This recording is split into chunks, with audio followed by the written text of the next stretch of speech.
Hello les amis, j'espère que vous allez bien. On se retrouve aujourd'hui pour réagir aux nouveautés make-up du moment. Ça fait un bail qu'on n'a pas fait ce genre de vidéo sur ma chaîne.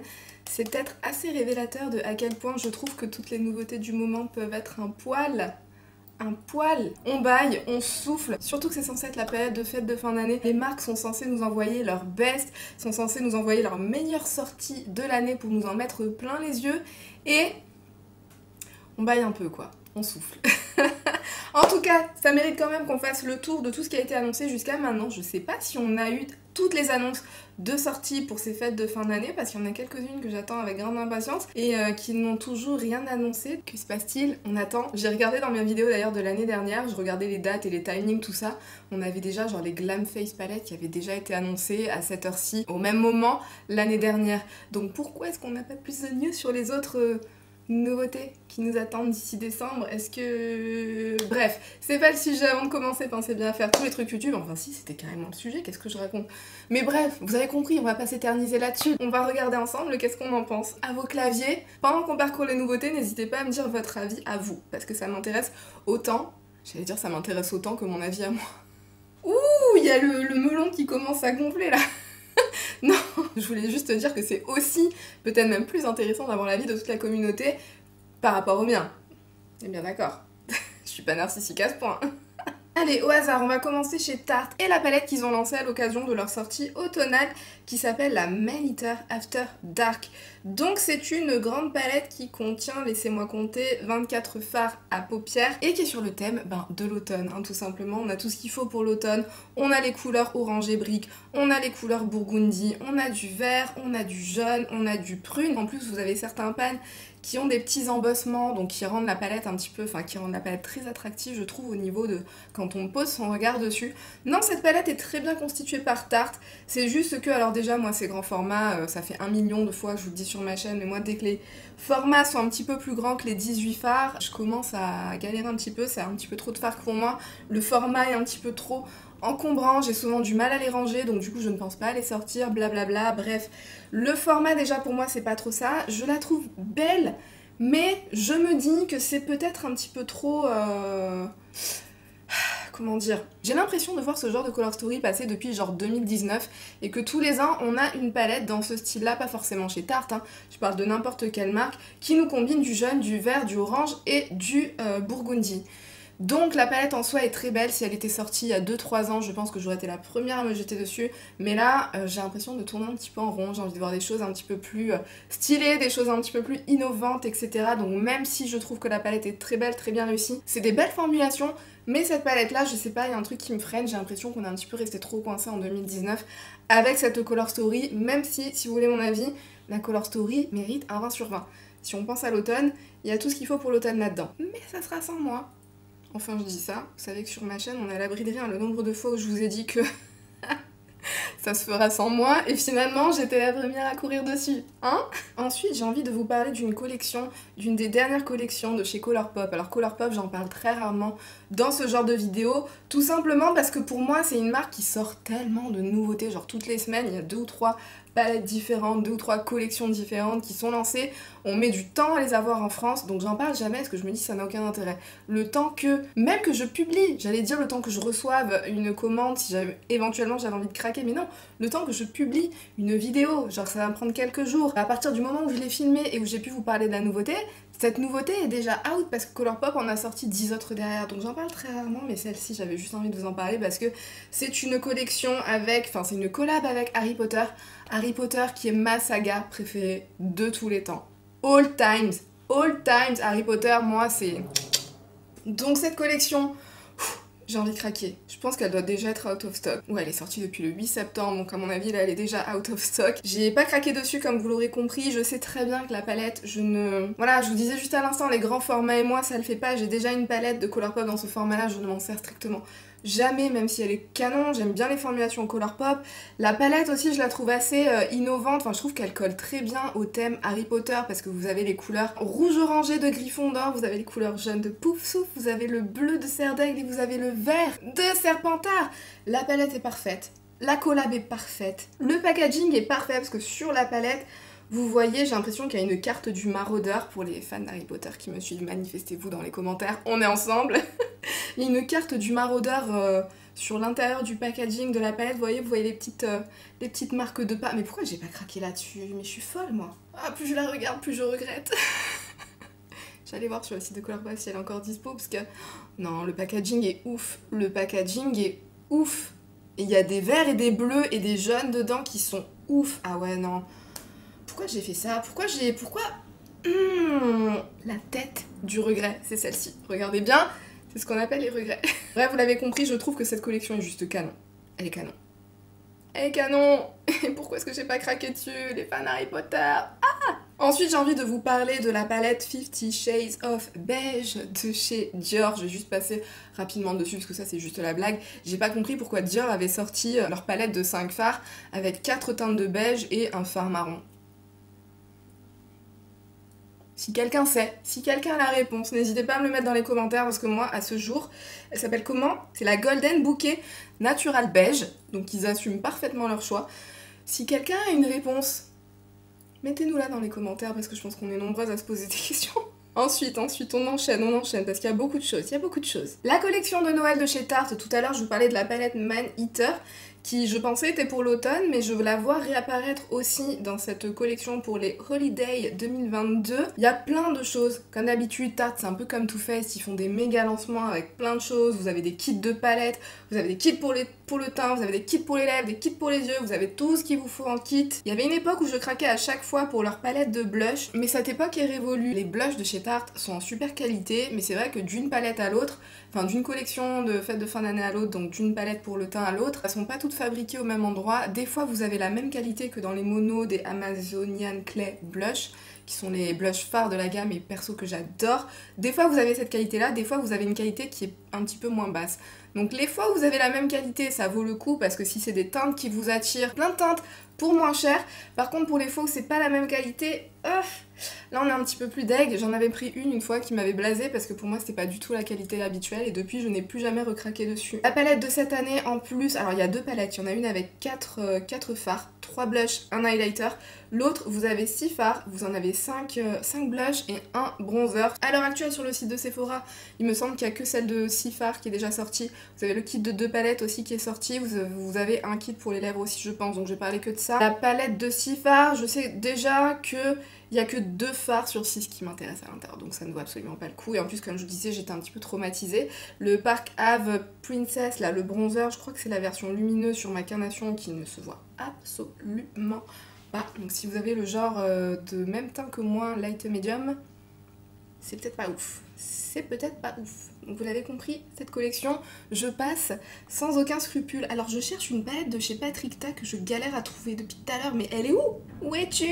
Ah, là voilà, la palette de blush de chez Patrickta. Vous connaissez les blushs Patrickta, en général ça marche par duo, vous avez plus ou moins le même genre de tonalité, une en version crème, une en version poudre. Lui il recommande d'appliquer la poudre par-dessus la crème, je vous parle de ceux-là, c'est les Major Dimension ou Major, je sais pas quoi. Major Glow Blush and Highlighter, donc vous avez 2 duos de blush et vous avez un duo de highlighter. Si vous avez testé ces produits-ci de chez Patrickta, si à tout hasard vous avez testé la palette qui était sortie dans ce même format l'année dernière, n'hésitez pas à me dire parce que j'ai vraiment trop envie de tester les produits pour le teint de Patrickta.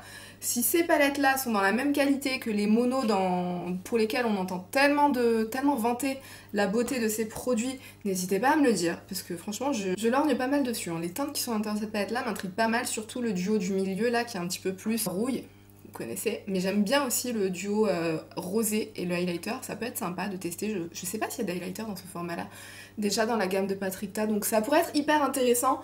Mais dites-moi si vous avez déjà testé, qu'est-ce que vous en pensez? J'attends vos retours dans les commentaires, comme toujours.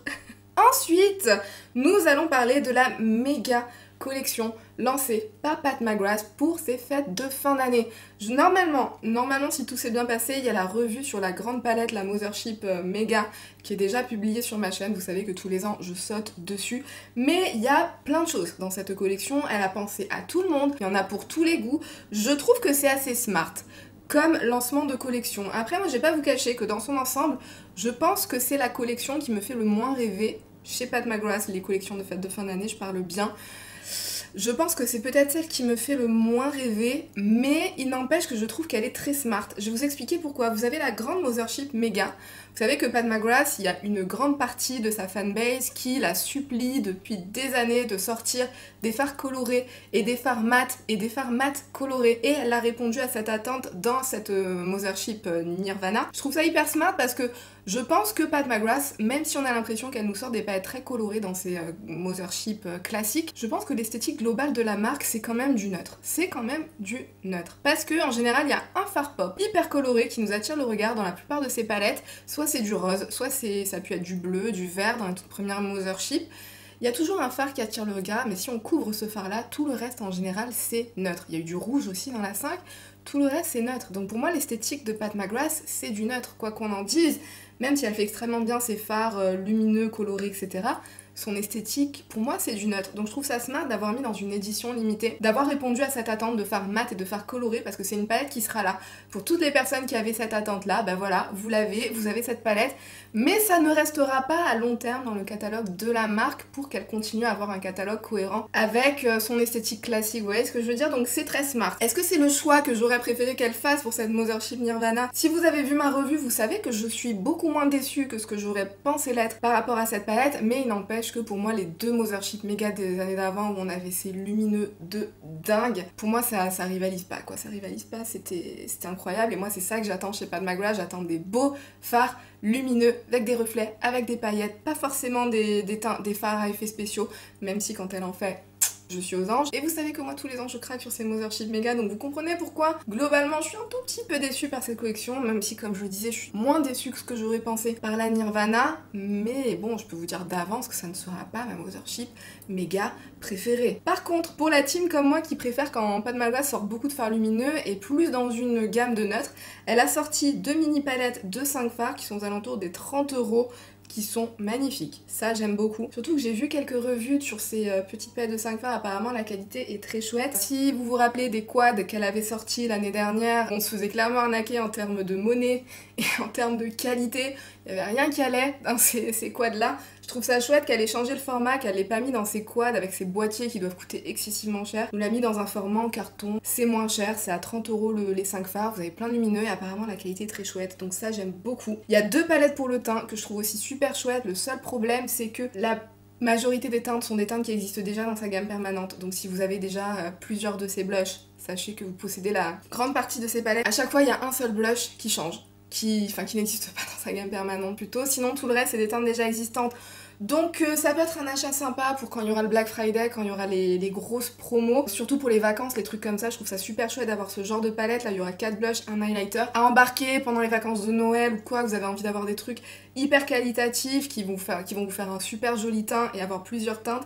Je trouve que ces palettes sont top, mais ouais, en plein pot, si vous possédez déjà pas mal des blushs mono, c'est peut-être pas hyper intéressant. Et une autre partie qui m'intéresse beaucoup dans sa collection, elle a sorti un nouveau blush en format mono et un nouvel highlighter en format mono. Je suis super intéressée parce que la teinte de blush, c'est le... comment il s'appelle? C'est le Nude Venus 2. Je suis une grande fan du Nude Venus original. Je l'adore. Donc le Nude Venus 2, ça a l'air d'être une autre nuance de pêche qui a l'air incroyable. L'highlighter de chez Pat McGrath sont mes préférés all time. Et la nuance de ce nouvel highlighter aussi a l'air incroyable. Ça a l'air d'être un autre pêche avec des petites micro-paillettes argentées. Ça a l'air incroyable. Vous savez que je suis pas dans la team micro-paillettes, moi dans mes highlighters. Ils sont assez incroyables quoi, les highlighters Pat McGrath. Je pense qu'il faut tester pour comprendre à quel point ils sont beaux. Et la teinte m'attire pas mal. Mais le prix aussi, il fait un petit peu mal quoi, on va pas se mentir. Donc dites-moi ce que vous en pensez de cette méga collection, parce que finalement je pense que c'est une collection, comme je le disais, où tout le monde pourra trouver son bonheur. Il y a des formats mono hyper luxuriants pour les personnes qui aiment le côté justement qui fait rêver de la marque avec les super jolis monos, avec les grandes mégas. Vous avez d'autres trucs, des petits packaging en carton avec des mini palettes ou des palettes pour le teint pour les personnes qui ont envie d'avoir la qualité Pat McGrath mais qui s'en foutent totalement du packaging, qui profitent de cette occasion pour payer moins cher. Moi je fais totalement partie de ce clan, on est bien d'accord. Donc je trouve que c'est une collection très bien réfléchie. Si elle avait seulement changé sa Mothership Mega pour faire quelque chose qui ressemble à celle de l'année dernière, la Odyssey, qui était incroyable, j'aurais été encore plus ravie. Mais Pat McGrath ne fait pas ses collections en ne pensant uniquement qu'à moi, Océane et Michael. Non, malheureusement non, non, non. Non. et j'ai passé beaucoup trop de temps sur cette collection, donc je vais accélérer, mais comme je vous disais, il y avait tellement de choses dans cette collecte. Prochaine sortie, on va passer de notre ami Urban Decay, même si on n'a plus accès en France à Urban Decay, quoique je crois qu'on peut les avoir sur Cult Beauty et sur Look Fantastique, on n'y a plus accès en tout cas aussi facilement qu'avant. C'est une nouvelle Naked, c'est la Naked en collaboration avec Robin Eisenberg. Je vous avoue que je ne connais pas. C'est encore une palette Naked, c'est encore une palette Naked. Après 10 ans, le thème Naked est toujours là. Ce coup-ci, bizarrement, je trouve que cette Naked est assez jolie.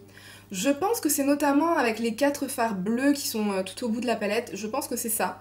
Ces fards bleus avec la partie neutre qui est de l'autre côté de la palette, vous me connaissez, moi la couleur c'est toujours avec des fards mat neutres et d'autres fards champagne, etc. Enfin pour neutraliser un peu le look. Après la partie plus rouge au centre de la palette m'intéresse beaucoup moins, mais pour une Naked, je trouve la color story très sympa. Après, j'aurais quand même hâte de voir en termes de qualité ce que ça va donner. C'est vrai, je vous avoue que j'ai vu aucune revue passer sur cette palette chez les américaines, donc je sais pas. Mais en tout cas, la color story, je la trouve très belle. Après, on sait très bien que dans cette gamme Naked, ils prennent des thèmes colorés pour en faire quelque chose de très neutre. Donc c'est pour ça, je me demande ces bleus, qu'est-ce qu'ils pourraient donner en vrai. S'ils possèdent vraiment les reflets qu'on a l'impression de voir dans les photos de promo, à mon avis, ça peut être une très jolie palette. Par contre, si c'est des bleus totalement invisibles sur la paupière, là on risque d'avoir un petit peu plus de problèmes, Urban Decay. Ensuite, nous nous dirigeons vers tout un tas de collections pour les fêtes de fin d'année. On va toutes se les faire. On est là pour ça. Donc on commence chez Nars. Chez Nars, comme d'habitude, pour ces fêtes de fin d'année, ils nous annoncent plein de petits kits, etc. Ça, c'est pas ce qui nous intéresse le plus dans la collection, je vais même pas en parler. Mais ils nous annoncent, comme d'hab, une palette pour les yeux et une palette pour le teint. Et Nars, pourquoi est-ce que vous nous avez pas sorti la palette Climax 2? Pourquoi, s'il vous plaît? Pourquoi? Dans cette palette, nous avons encore une fois des fards neutres, ce coup-ci, qui sont beaucoup plus orientés vers le prune et le mauve. Vous avez du prune plutôt chaud et vous avez des fards mauve froid. Vous avez un pop mauve lavande au centre, un petit peu comme dans la Nouveau. Je sais pas pourquoi, à chaque fois, ils nous mettent ces pops de mauve mat que je sais pas si tant de monde que ça les utilise au final. Pour le coin interne, c'est joli, hein, pourquoi pas, mais sinon, si on couvre ce fard-là avec le fard mauve froid lumineux de la palette qui est juste à sa droite, on se retrouve avec une palette hyper boring quoi, hein. C'est du neutre, c'est un petit peu plus prune, c'est un petit peu plus burgundy, mais ça reste neutre. Il y a beaucoup de palettes de chez Nars qui ont ce même genre de color story avec juste un pop. Des fois c'est un pop de vert, des fois c'est un pop de bleu, là c'est un pop de mauve. Et pourquoi est-ce qu'ils n'ont pas ressorti la Climax, ou bien avoir fait une version 2 de la Climax qui était sortie l'année dernière, la palette de 9 fards, avec le packaging rouge dont tout le monde est tombé in love, tout le monde était obsédé par cette palette. Pourquoi je trouve que c'est tellement une opportunité manquée, je sais pas pourquoi. MAC n'a pas sauté sur cette occasion, je veux dire, pour une fois qu'ils ont une collection qui font à ce point un carton. Même la Solstice qui était sortie pour l'été de l'année dernière, ce format de palette 9 fards a fait tellement un carton pour Nars que pourquoi? J'arrive pas à comprendre en fait pourquoi, tout simplement. Ils n'ont pas continué sur ce train-là, mais par contre, ils ont choisi de continuer sur le train des palettes Orgasm et tout ça, qu'on a l'habitude de voir et de revoir toutes les fêtes de fin d'année. Donc je suis un peu déçue. Et la palette pour le teint aussi, je suis un peu déçue. Alors, ce que je trouve bien, c'est qu'il y a des teintes qui sont très claires et il y a des teintes qui sont beaucoup plus foncées. Les teintes claires trouveront des teintes qui leur plairont dans cette palette-là, et les teintes les plus foncés trouveront des teintes qui leur plaira dans cette palette-là. Juste, j'ai l'impression qu'il n'y a pas beaucoup de monde qui pourra se servir de toute la gamme de couleurs qui se retrouvent dans cette palette-là. C'est un petit peu ce qui me dérange. Il y a plein de marques qui ont fait ce choix-là, de nous sortir 2 palettes. Une palette pour les light medium, une palette pour les medium dark. Et du coup, ça couvre un petit peu mieux les besoins de chacun. Je trouve que ça aurait beaucoup plus de sens que cette palette-là. Il y a des teintes rose Barbie à l'intérieur et des teintes rouges que je suis quasiment sûre que les teints les plus clairs ne voudront pas utiliser. Et il y a des teintes du rose pêche très clair que je pense que les teints les plus foncés n'auront pas envie d'utiliser. Donc je suis, encore une fois, je suis pas emballée quoi. Je suis pas emballée. N'hésitez pas à me dire ce que vous en pensez. Si vous avez le teint bien plus clair que moi ou le teint bien plus foncé que moi, est-ce que vous trouvez que cette palette est canon? Mais pour moi on n'y est toujours pas quoi, hein. Nars, désolée. C'est bien d'avoir fait l'effort de mettre un peu des teintes pour tout le monde dans la même palette, mais on n'y est pas quoi. En fait, c'est juste que des palettes pour le teint à ce prix-là, quand on sait qu'il y a au moins 2 des fards qui sont proposés sur les sites qu'on n'utilisera pas, pour moi d'office c'est perdu quoi. Pour moi d'office c'est... ça sert à rien, ça sert plus à rien. Ensuite, la prochaine collecte pour les fêtes de fin d'année, ce coup-ci ça se passe chez Too Faced. Too Faced, comme tous les ans, nous propose une méga collection avec plein de palettes, plein de coffrets, plein de ceci, plein de cela. Et ben écoutez, s'ils nous en proposent encore tous les ans, c'est que ça doit bien marcher pour eux, même si on est nombreuses à se dire mais qui achète encore ça? Mais ils continuent à les faire, c'est que quelqu'un achète. Donc encore une fois, on aura des mini palettes, on en aura deux. Il y en a une qui s'appelle Secret Santa, que j'ai l'impression que c'est juste un mix de teintes qui était déjà sorti dans des précédentes palettes, mini palettes pour les fêtes de fin d'année. Plein de teintes neutres avec un pop de rouge. Okay. La deuxième, c'est une palette 100% neutre que je trouve plutôt jolie parce que vous avez l'option de faire un look plutôt chaud et vous avez l'option de faire un look plutôt froid. Je la trouve plutôt jolie, mais après, est-ce que ça mérite d'aller chez Too Faced pour ça? Surtout quand on possède par exemple déjà la Glam, de la Natasha Denona ou des choses comme ça. Le packaging est hyper cute. Hein. Celle-ci, c'est la, je sais pas son nom, c'est pas écrit dessus. C'est la mini Too Faced Christmas. Non, c'est pas ça du tout. C'est peut-être la You're So Hot mini eyeshadow palette, ça doit être ça. Le packaging est super cute, vous me connaissez, moi j'ai une très forte tendance à craquer sur les packaging cute de Too Faced. Mais là il faut que je me raisonne parce que tout simplement c'est pas possible. Je sais que après je m'en sers pas. Donc non. Non. Non, non, non, mais c'est super cute. Et une autre palette qui m'intrigue pas mal, c'est un set c'est le Yummy Gummy. Ça c'était, ils avaient sorti un set Candy Bear, je crois aussi, qui était plus dans des tonalités un peu plus rouges et rosées. Il y a 2 ans de ça. Je vous avais fait une revue sur ma chaîne et j'avais trouvé que c'était l'une des meilleures petites palettes de chez Too Faced. Du coup, quand je vois ce set là, le Yummy Gummy, ce coup-ci on est un petit peu plus sur du violet avec une petite pointe de rosé. Je me dis qu'il y a peut-être moyen que ça soit dans la même lignée et que ça soit genre le set qui vaut vraiment le coup de toute la collection. Vous avez une trousse de make-up avec et vous avez un produit pour les lèvres. Ce coup-ci, c'est un lip injection, je crois. C'est un lip injection qui a l'air un petit peu pailleté. Je suis intriguée, après le violet c'est juste pas ma couleur, donc je pense pas craquer dessus, mais en tout cas je suis super intriguée de voir ce que ça donne niveau qualité, ce que je vous avoue que moi j'avais surkiffé celui qui était sorti il y a 2 ans. Donc il y a des jolies choses quand même dans cette collection pour les fêtes de fin d'année Too Faced. J'ai pas vu passer le kit de mini melted comme ils en font tous les ans. Je suis un peu déçue parce que ça c'est un kit que j'aime bien me procurer tous les ans. J'aime beaucoup les melted de chez Too Faced et je trouve qu'il y a des super belles couleurs en général dans ces kits. Mais écoutez, hein. Ensuite, on va passer à la collection. J'en ai vu une passer, elle est partie. Ouh! Franchement, je galère, moi, sur l'insta de Trendmood, je suis paumée. Ah, la voilà, la voilà, la voilà. Nous avons ma collection pour les fêtes de fin d'année de chez MAC. Et vous allez me dire, Océane, te fatigue même pas, c'est le même topo que chez Too Faced. On comprend toujours pas pourquoi ils nous en ressortent tous les ans. Mais s'ils le font, c'est que ça doit bien marcher. Et on a encore tout plein de choses. Des sets pour les lèvres, des mini palettes, des highlighters, vous avez quoi d'autre, des grandes palettes, et vous avez des fards mono. C'est un petit peu tous les ans ils nous sortent ce genre de produits pour ce genre de collection. Alors déjà en termes de packaging, c'est sur le thème du rose poudré. Je suis une grande fan de rose poudré, donc je trouve cette collection canon à regarder esthétiquement. Les petits kits pour les lèvres, c'est à voir parce que ok. Les petits kits pour les lèvres, c'est hyper intéressant parce que des fois vous avez un kit avec 3 couleurs, les couleurs sont canon et ça coûte le prix d'un rouge à lèvres en format full size, sachant que les mini lipsticks là, les formats mini, j'en ai jamais terminé hein, à ce jour, donc c'est hyper intéressant je trouve ces mini kits là, et il y a celui sur le thème du neutre qui a l'air vraiment très sympa. Donc ça, il y a moyen que peut-être je me laisse tenter. Mais il y a un truc qui s'est passé chez MAC, c'est qu'ils ont augmenté leur prix de ouf. Je comprends pas par exemple leur rouge à lèvres qui était au prix de 20 € avant. Non, ils étaient à 19 € à une époque. Maintenant, ils sont à 26 €. 26 €, je crois que même les rouges à lèvres Huda Beauty ne sont pas à 26 €. Je crois que c'est le prix des rouges à lèvres Natasha Denona, 26 €. Alors j'adore les rouges à lèvres de chez MAC. J'adore. Mais faire passer ces prix de 19 à 26 €, je sais pas, ils ont envie de se positionner sur un placement haut de gamme, ou je sais pas, parce que 26 € pour moi, pour un rouge à lèvres, c'est vraiment un prix haut de gamme quoi. Donc j'avoue, j'ai pas trop compris cette augmentation de prix, ça me donne un petit peu beaucoup moins envie de m'intéresser à cette marque, parce que même si il y a beaucoup de produits que j'aime bien, notamment qui font de super sympas highlighters, je trouve qu'ils font de super sympas rouges à lèvres, mais j'ai pas envie de mettre ces prix là pour MAC. Voilà. Je suis fâchée, franchement, je trouve que en ce moment, il y a tellement... Alors les marques, ils nous augmentent leur prix parce que tout coûte plus cher, donc ils augmentent de quelques euros. Ça, on n'y échappe pas. Je crois que toutes les marques, ils sont allées de leur petite augmentation. Mais là, quand même, presque 10 €, à un moment donné, faut arrêter d'exagérer, quoi. Faut arrêter d'exagérer, c'est trop. Moi, quand je vois ça, je me dis, c'est bon, vous avez plus envie qu'on achète chez vous. Et puis, ok, bah, c'est pas grave, pas de soucis. Nous n'achèterons plus. Et par contre, il y a un truc qui attire un petit peu mon attention, mais pas tant que ça. Mais un peu quand même, c'est les Sparkler Eyeshadow. Donc il y a 5 petits formats mono. Alors si vous étiez L'année dernière, en fin d'année sur ma chaîne, vous avez vu qu'on avait passé en revue ceux qui nous avaient sortis et qu'est-ce qu'ils étaient incroyables. Ils avaient tous des reflets duochrome à l'intérieur, ils avaient une formulation hyper agréable à travailler, c'est des micro paillettes en fait qui scintillent mais ça faisait très peu de chute, ils étaient extrêmement beaux, je les aime toujours à ce jour. Est-ce que ça sera le même genre de teinte? Enfin, est-ce que ça sera le même genre de fini plutôt? Je sais pas, en regardant déjà rien que la photo de promo, j'ai pas l'impression. Mais à creuser, parce que si c'est le même genre de délire, j'aurais peut-être du mal à résister à une ou deux teintes, même si les teintes de cette année ont l'air beaucoup moins ouf que celles de l'année dernière, mais bon, encore une fois, si c'est des choses qui contiennent des duochromes, des choses comme ça, c'est assez difficile à voir en image. J'irai fouiller YouTube un petit peu à la recherche de vidéos sur ce truc-là pour voir si ça vaut le coup ou pas. Et on se tient au courant. Comme d'hab, vous le savez, sur ma chaîne, je vous tiens toujours au courant.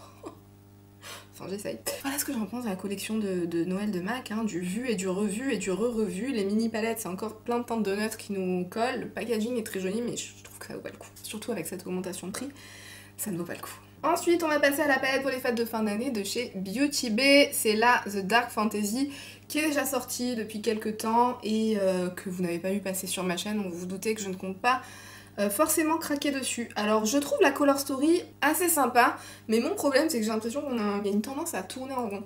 J'ai l'impression de voir souvent revenir le même genre de tonalité de vert, le même genre de tonalité de neutre, le même genre de tonalité de bleu ou de violet, et d'une palette à l'autre, ils nous réarrangent un petit peu tout ça. J'ai souvent l'impression de voir un peu les mêmes teintes revenir. Après vous allez me dire, comme la plupart des marques, hein, voilà. Celle-ci je pense pas la tester parce que comme son nom l'indique, c'est une palette qui est très dark. C'est une palette qui est très dark, c'est une palette clairement qui est 100% smoky. C'est pas forcément mon style de look. En plus, si vous me suivez depuis un moment, vous savez que les mats de chez Beauty Bay, c'est vraiment pas mon délire. J'aime pas trop leur formulation de fard mat. Leurs fards lumineux, des fois il y a eu quelques flops, mais en règle générale ils sont quand même assez incroyables. Mais je sais qu'il y a tellement de fards mat dans ces palettes et les fards mat, je trouve enfin je sais pas, j'arrive pas à faire des looks avec. Je trouve toujours que la tonalité, il y a quelque chose qui va pas. La formulation aussi, des fois, ça ne va pas du tout. Donc, j'ai pas du tout confiance dans les mats de chez Beauty Bay. Ce qui fait que j'ai pas envie de tester. Après, je généralise pas parce que par exemple, la Wilderness que je teste depuis très peu de temps, je suis bluffée autant par les mats que par les lumineux. Je trouve cette palette vraiment au top. Mais j'en ai testé 3 autres où j'ai été quand même pas ravie, donc j'ai un petit peu peur, donc mais même c'est pas mon style de look avec cette palette là, donc je suis désolée, vous ne la verrez pas non plus passer sur ma chaîne, mais si jamais vous l'avez testé, n'hésitez pas à faire des retours dans les commentaires ce que vous en pensez, et comme ça pourra aider celles qui ont envie de craquer dessus mais qui hésitent un peu. Ensuite nous allons passer chez Dior, et Dior nous annonce 2 palettes pour les fêtes dans leur gamme Dior Backstage. Il y aura une palette qui s'appelle la Burgundy, tout simplement, et l'autre qui s'appelle Kaki Neutral. Les noms sont parfaits pour cette palette, hein. C'est simple mais efficace, il n'y a rien de mieux pour les décrire, j'ai pas du tout besoin de vous en dire plus. Moi vous savez que quand je vois la palette verte, je la trouve très belle, hein. Après juste je sais que les fards Dior, vous savez moi j'aime bien quand même les fards qui ont de l'impact. Surtout dans ces tonalités, je trouve que plus les fards sont flashy, plus ils sont intenses, plus je vais me dire ouais ok je suis peut-être pas à la recherche de la formulation la plus bling bling parce que c'est peut-être pas ce que j'arriverai à porter très souvent au quotidien. Mais pour ce genre de teintes qui sont quand même assez neutralisées, c'est des verts que j'appelle neutres moi. J'aime bien les choses un peu bling bling et je sais que Dior n'est pas trop sur le bling bling, ils sont sur ces effets lumineux, satinés, c'est très joli sur les paupières, c'est très fin, c'est très sophistiqué. Mais il y a cette petite touche de réflectivité en plus qui pourrait peut-être me manquer, donc j'hésite. Je pense pas craquer dessus. Mais si jamais je passe à côté d'un truc de fou, que vous l'avez déjà testé dans les commentaires, quoique je crois qu'elle est sortie nulle part à l'heure actuelle en France. Enfin n'hésitez pas à me dire si vous avez déjà testé une palette Dior Backstage, est-ce que ça mérite vraiment qu'on se penche sur la question, ou est-ce que si on a des goûts un petit peu plus bling bling, est-ce qu'on risque d'être un petit peu déçu? Voilà, j'attends vos retours. Ensuite, Anastasia Beverly Hills qui doit toujours nous sortir une 2e palette. Dans le format mini, il y aura 8 teintes à l'intérieur qui s'appelle la Glam To Go. Donc il contient pas mal de tonalités rosées, du rosé très neutre. Ça a quand même l'air d'être la palette la plus boring qui soit, je vous avoue. Surtout après la Rose Metals et la Nouveau où elles nous avaient sorti des tonalités ouf. On se sait. Ouais, je suis un peu déçue. Après, je pense pas que c'était très utile de vouloir sortir cette palette. Après, pour les personnes qui aiment bien ce genre de look un petit peu neutre rosé, qui ont envie de la qualité Anastasia Beverly Hills mais qui n'ont pas envie de mettre le prix d'une Nouveau ou d'une Rose Métal, parce que ça aussi, ça a grave augmenté de prix, ça peut être une super bonne alternative, je doute pas que la qualité sera là. Hein. La qualité Anastasia, vous savez, moi je suis une convaincue, je suis une conquise, donc voilà. Elle aurait pu rendre cette colostory un poil plus intéressante quand même, je pense. Ce n'est que mon opinion, après vous savez, les fards Anastasia ils contiennent souvent des petites surprises, hein, donc si ça se trouve c'est ce genre de fard, quand vous les swatchez, vous vous dites « Ah mais en fait c'est pas mal hein !» Donc ça va faire partie des produits où je vais aller guetter peut-être sur internet, de voir plus de swatchs, des swatchs plus propres pour voir ce que ça vaut.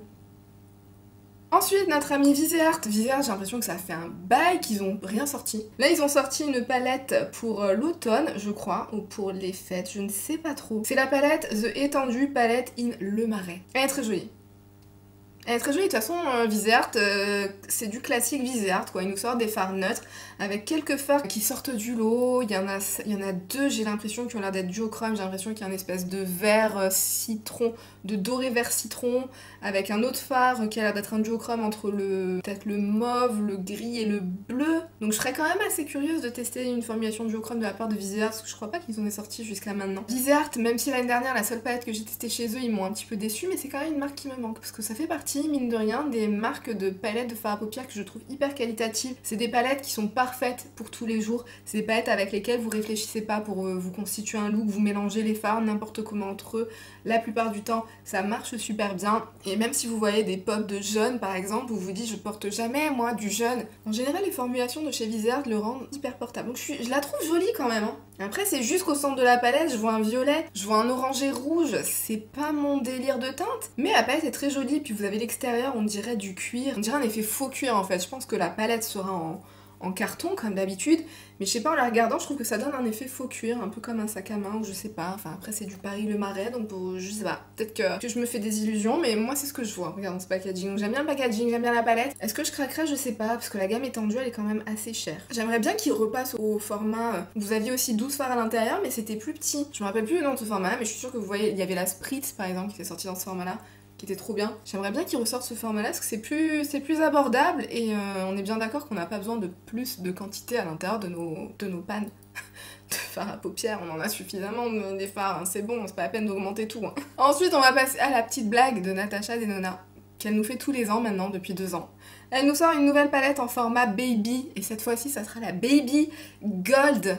Mais est-ce que c'est pas la chose la plus frustrante que vous avez entendue ces derniers temps? Moi perso, c'est la chose la plus frustrante que j'ai entendue ces derniers temps, parce que la Gold Palette, je sais que tellement de personnes en rêvaient, tellement de personnes n'ont pas pu mettre la main dessus parce que déjà elle a été discontinuée, et en plus c'était le format hyper cher de Natasha Denona, donc voilà, hein, c'est pas le genre de prix qu'on a envie de sortir comme ça de sa poche pour une palette de fard à paupières, et quitte à ressortir un format comme ça, enfin non, justement quitte à vouloir jouer sur le succès de la Gold, pourquoi avoir pris les teintes les plus boring de la Gold? Genre, on dirait que c'était juste un truc pour vous dire, pour vous mettre l'eau à la bouche et ensuite vous dire vous n'avez pas eu la Gold, je vais vous sortir une Baby Gold, vous en faites pas, mais je vais vous mettre les teintes les plus boring de la palette. Après, d'un autre côté, je comprends, puisque c'est quand même les teintes les plus représentatives de la... Enfin, ça aurait été bizarre de faire une Baby Gold sans mettre une teinte de Gold à l'intérieur. Donc c'est le lumineux qu'elle a choisi, et ensuite les fards mat, c'est ceux qui vont vous permettre de réaliser un look complet. Mais dans un format baby, pourquoi ne pas envoyer du lourd et mettre juste 3 fards lumineux, et les 3 fards lumineux, genre d'avoir mis l'un des duochromes incroyables de la palette Gold. Je sais pas, j'ai l'impression que c'était juste un truc pour créer un ascenseur émotionnel pour toutes les personnes qui soit n'avaient pas eu la Gold, soit qui avaient eu la Gold, mais qui attendaient de voir que puisqu'elle a été discontinuée, qu'est-ce qu'elle allait me proposer à la place pour remplacer ça. Pourquoi ne pas avoir proposé un format midi Gold? Ou pourquoi ne pas proposer un format... Moi j'attends toujours qu'elle nous repropose un format Métropolis pour les fêtes de fin d'année. J'attends toujours. Ou est-ce qu'elle avait fait ça à l'époque où elle voulait vraiment se faire connaître pour le grand public et tous nous appâter avec cette Métropolis, et qu'ensuite elle ne ressortira plus jamais ce format pour nous sortir des formats arnaques comme la Baby Gold? Je sais pas, mais moi je suis un peu déçue et je vois rien d'autre venir venant de Natasha Denona pour les fêtes de fin d'année, ça m'inquiète un petit peu. Honnêtement, soit qu'elle nous sorte un format Métropolis, soit qu'elle nous ressorte quelque chose dans la même lignée que les Glam Face Palette qu'elle avait sorti en fête de fin d'année. Pourquoi pas une mini palette de 5 fards avec les mêmes formulations qui étaient dans les Glam Face palettes de l'année dernière. Ça, j'achète déjà, avant même d'avoir vu la photo, j'achète. Ça, Baby Gold... Lol. Je vais m'arrêter là parce que... Ouais, je vais m'arrêter là parce que... En plus, elles sont chères, hein, mine de rien, ces Baby Gold. Elles sont genre à 18 $, donc ça se trouve, pour nous, ça sera même 20 €. Sachant que pour 25 €, vous pouvez avoir le format mini avec 5 fards à paupières à l'intérieur, bref. Rien qui va. Il n'y a rien qui va avec cette sortie, hein. Je suis désolée, mais il n'y a rien qui va. Après, je suis sûre qu'il y en a beaucoup d'entre vous qui vont me dire « Mais Océane, arrête, si, c'est bien !» Non. Non, je suis désolée, il n'y a rien qui va. Moi, je suis déçue, en tout cas, j'en attends plus de Natasha. J'en attends plus. I want more. Et j'ai aussi envie de vous parler de la collection pour les fêtes de fin d'année de notre ami Odense Eye. Odense Eye nous sort 2 palettes pour ses fêtes de fin d'année. Les 2 palettes sont incroyables, je pense que vous les avez vues. Si vous regardez le YouTube beauté américain, je pense que vous les avez vues passer sur absolument toutes les chaînes. Donc vous savez déjà tout, je pense, sur ces palettes-là, donc je vais pas m'éterniser. Je vais juste vous dire que ces palettes ont l'air tellement incroyables. Les lumineux ont l'air de venir d'une autre dimension carrément. D'une autre dimension, c'est même pas d'une autre planète, c'est d'une autre dimension, je vous le dis direct. Il a l'air d'avoir du multichrome, des fards à reflets, des fards plein de micro-palettes, etc. Bref, tout ce qu'on aime chez Odense Eye. Je suis super contente de voir ça parce que c'est vrai que cette année, j'avais pas été forcément très conquise. En plus, je suis quand même un petit peu déçue par la montée des prix, parce que je trouve que aussi Odense Eye ont monté leur prix d'une manière assez agressive. Entre l'année dernière, où vous aviez les palettes les plus chères qui étaient à 30 €, cette année, vous retrouvez aucune palette à moins de 40 €, sauf le mini format de 6 fards, mais vous retrouvez rien à moins de 40 €, donc je trouve ça, c'est trop. C'est trop. Mais quand je vois ces palettes là, ok, si la qualité est aussi incroyable qu'elle a l'air de l'être, ça revient à 40 €, parce qu'on peut quand même appliquer les codes promo de 10% sur cette collection là, ça va. Si la qualité est aussi incroyable qu'elle a l'air de l'être, parce que ces Color Story sont ouf, les deux. Je saurais pas choisir, franchement on dirait que la rouge est limite une petite extension de la Red Dragon qui était sortie en collection limitée l'année dernière, et la bleue on dirait que c'est une extension de la Giant Wolves qui était sortie aussi à la même occasion l'année dernière, qui faisait partie de mes palettes préférées je pense chez Odense Eye. Donc je suis conquise, moi je suis conquise par ces palettes là. Juste voilà, le lancement, elles ont été en rupture de stock en 12 heures je crois. C'est trop, c'est trop. Ce genre de lancement où ils font une promo de ouf, ils ont fait des collaborations avec, je pense, la plupart des influenceuses américaines. On les a vu passer dans toutes les vidéos avant leur sortie. Ils devaient se douter que ça aurait un succès de malade. Donc pourquoi avoir prévu un stock qui partirait en 12 heures? Pour ensuite ouvrir des précommandes jusqu'au 11 novembre. Puis le 11 novembre, il y aura le stock final qui sera lancé le 11 novembre. Donc là, à cette période-là, vous pouvez faire des précommandes qui seront expédiées entre le 1er et le 10 novembre. Ensuite, le 11 novembre, vous pourrez acheter directement le stock final. Est-ce que vous comprenez quoi que ce soit? Et je ne sais pas pourquoi je suis en train de faire ça. Je m'énerve toute seule. J'espère que le réassort va durer. La collection de fête de fin d'année l'année dernière, elle est partie, il n'y en avait plus, c'était ciao. Donc est-ce que cette année, ça sera pareil? Le 12 novembre, c'est ciao? On verra. En tout cas, si vous avez votre œil sur cette collection, à mon avis, je vous dirais, traînez pas trop. Les éléments sont incertains par rapport à cette sortie. Mais la seule chose que je peux vous garantir, c'est que je trouve les palettes canon. Et j'ai hâte de voir ce que ça va donner. J'ai hâte d'avoir vos swatchs, là, toutes celles sur Insta qui ont craqué dès la première minute, là. Je vous vois. On se sait. J'attends vos swatchs et j'attends vos impressions dans les commentaires. Dites-moi ce que vous en pensez. Dites-moi ce que vous pensez d'un petit peu toutes ces sorties là pour ces fêtes de fin d'année. Là, je pense qu'on en a couvert un gros paquet. En tout cas, ça m'a fait plaisir. Ça m'avait manqué ce style de vidéo en fait. J'aime bien les faire. J'aime bien gossiper. Moi, vous me connaissez. J'aime bien gossiper. J'aime bien râler. Ça, c'est le genre de vidéo parfaite pour faire ça, pour combiner ces deux activités qui sont quand même, ma foi, assez sympatoches. Mais le tout dans la bonne humeur, vous savez bien que sur ma chaîne de toute façon mes avis, je vous dis un avis un jour, le lendemain si ça se trouve c'est radicalement opposé, donc vous savez très bien comment ça se passe ici, c'est pour le fun, donc n'hésitez pas à me dire vous, vos avis, n'hésitez pas à râler un bon coup dans les commentaires si vous en avez envie, et je vous dis à bientôt dans une prochaine vidéo, bye.